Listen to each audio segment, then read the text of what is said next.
Shalom, selamat pagi. Kita berjumpa kembali di dalam kebenaran firman Tuhan. Pagi hari ini ada satu perikop yang luar biasa yang saya rindu saudara dan saya sendiri secara pribadi merenungkan kembali apa yang Tuhan Yesus pernah ajarkan kepada kita. Mari kita buka sama-sama di dalam Injil Lukas pasal 18. Judul perikopnya perumpamaan tentang hakim yang tak benar. Saya bacakan mulai ayat 1 sampai selesai nanti. Yesus mengatakan suatu perumpamaan kepada mereka untuk menegaskan bahwa mereka harus selalu berdoa dengan tidak jemu-jemu. Katanya, dalam sebuah kota ada seorang hakim yang tidak takut akan Allah dan tidak menghormati seorang pun. Dan di dalam kota itu ada seorang janda yang selalu datang kepada hakim itu dan berkata, "Belalah hakku terhadap lawanku." Beberapa waktu lamanya hakim itu menolak, tetapi kemudian ia berkata dalam hatinya, "Walaupun aku tidak takut akan Allah dan tidak menghormati seorang pun, namun karena janda ini menyusahkan aku, baiklah aku membenarkan dia, supaya jangan terus saja ia datang dan akhirnya menyerang aku." Kata Tuhan, "Camkanlah apa yang dikatakan hakim yang lalim itu. Tidakkah Allah akan membenarkan orang-orang pilihannya yang siang malam berseru kepadanya? Dan adakah ia mengulur-ngulur waktu sebelum menolong mereka? Aku berkata padamu, ia akan segera membenarkan mereka. Akan tetapi, jika Anak Manusia itu datang, adakah dia mendapati iman di bumi?" Satu perikop yang menjadi perenungan saya juga belakangan ini adalah di dalam Lukas ini, saudara. Tuhan kita mengajarkan bahwa doa itu benar-benar hal yang sangat penting. Oleh sebab itu Lukas mencatat Yesus mengatakan suatu perumpamaan kepada mereka untuk menegaskan. Kata menegaskan ini berarti tidak bisa ditawar. Apa yang Tuhan Yesus tegaskan, yaitu dia mengatakan bahwa mereka harus selalu sudah ditegaskan selalu. Kata selalu ini berarti ya selalu berdoa.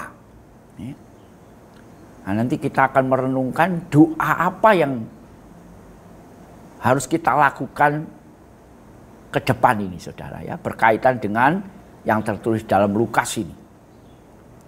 Saya ulangi lagi ya, Yesus mengatakan suatu perumpamaan pada mereka untuk menegaskan.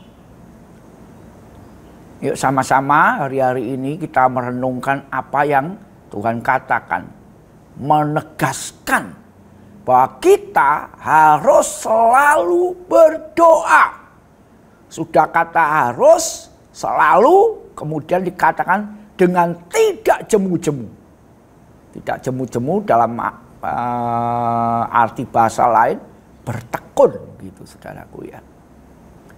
Jadi ini benar-benar satu perumpamaan atau satu pengajaran yang benar-benar menurut saya secara pribadi sangat-sangat penting. Ya. Doa adalah cerminan hubungan kita dengan Tuhan. Oleh sebab itu Tuhan benar-benar di Alkitab ini mencatat ini hal yang sangat-sangat penting dan saudara dan saya harus selalu melakukannya. Ya. Banyak Alkitab mencatat tentang doa. Ya, salah satunya tertulis dalam 1 Timotius itu dikatakan berdoalah, berdoa syafaat untuk pemerintah dan lainnya, saudaraku, ya. Tapi pagi hari ini ada satu hal yang menarik hati saya merenungkan dan saya mulai berdoa, saudaraku, ya. Berdoa yang fokusnya itu benar-benar apa yang Tuhan mau kita doakan, ya. Kalau kita baca di ayat 8 dalam Injil ini, Tuhan ngomong begini. Aku berkata kepadamu, ia akan segera membenarkan mereka. Ya. Di dalam Roma pasal 8 dikatakan semua makhluk ini merindukan anak-anak Allah dinyatakan. Ya. Mereka mengerang. Ini berkaitan di Roma itu, kalau kita baca itu berkaitan dengan doa juga. Nah, ini yang jadi fokus saya hari-hari ini. Benar-benar saya rindu, Tuhan, masa sih aku anakmu, kehidupanku kok seperti ini Tuhan. Ya. Kalau kita benar-benar menilai hidup kita, saudara masing-masing ya, dan saudara jujur di dalam menilai itu, dan saudara bercermin kepada kebenaran firman Tuhan, hidup kita itu waduh jauh sekali, sangat-sangat jauh daripada apa yang Tuhan katakan di dalam kehidupan kita, dalam iman yang percaya kepada Yesus. Bahwa hidup kita ini sebenarnya luar biasa di dalam kebenaran firman Tuhan. Tapi fakta yang kita alami dalam hidup kita ini benar-benar sangat jauh. Betapa seringnya kita jatuh bangun dalam dosa. Bahkan ada yang mau hidup di dalam dosa terus menerus. Nah, ini yang menjadi pokok doa kita hari-hari ini. Karena Tuhan sendiri mengatakan ayat 8 ini, aku berkata kepadamu, iya di sini Tuhan akan segera membenarkan mereka.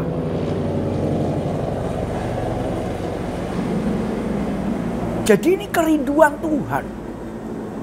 Kerinduan Tuhan yang dia lihat, dia mau bahwa hidup orang-orang percaya atau anak-anaknya itu benar-benar hidupnya benar. Hidup sesuai dengan kebenaran firman Tuhan, begitu saudara. Ya. Nah, ini saya merenungkan, terus saya berdoa, Tuhan bawa hatiku untuk rindu, menangkap kerinduan hatimu. Bahwa engkau menghendaki, engkau merindukan aku hidup benar. Pikiran, tingkah laku, perkataan, semuanya yang ada dalam hidup kita. Tuhan rindukan hidup setiap orang percaya, hidup setiap anak-anaknya adalah hidup di dalam kebenaran. Hidup dipenuhi kebenaran. Ya. Ini Tuhan nyatakan. Kemudian ada satu pertanyaan. Kalau saya boleh ngomong, dikatakan ayat 8b-nya itu dikatakan begini. Akan tetapi jika anak manusia itu datang, adakah ia mendapati iman di bumi? Ini pertanyaannya juga menjadi perenungan saya. Ya. Tuhan mengungkapkan nanti kalau aku datang, aku dapati iman enggak? Wah, ini jadi pertanyaan yang harus kita tanyakan kepada diri kita sendiri juga, saudara. Siap enggak nanti kalau Tuhan datang? Ada enggak iman di dalam hidup kita kepada Tuhan Yesus ketika dia datang? Ya. Pertanyaan ini akan menggugah kita untuk serius di dalam doa. Saudara. Ya. Dan Alkitab mengajar dengan jelas bahwa iman itu hanya bisa timbul kalau kita mendengarkan firman Tuhan. Roma 10 ayat 17. Nah, kalau hidup kita sendiri jarang-jarang mamanya baca Alkitab, atau kita membaca tapi ya pokoknya membacalah gitu. Hari-hari ini saya punya dorongan, yuk kita berubah, saudara. Benar-benar kata menegaskan untuk selalu berdoa ini selalu berkaitan erat dengan kedatangan Tuhan. Satu itu, kedua hidup benarnya kita, ketiga kita mengasihi kebenaran atau tidak, saudara. Jadi pagi hari ini biar firman yang singkat ini menjadi perenungan buat setiap saudara dan saya sendiri. Bahwa hari-hari ke depan ini saudara dan saya mesti berdoa. Sungguh-sungguh Selalu dan tidak jemu-jemu. Satu, supaya kita hidup benar. Kedua, iman kita bertumbuh. Ketiga, ketika Tuhan datang, kita benar-benar boleh siap untuk menyambutnya. Amin. Tuhan memberkati.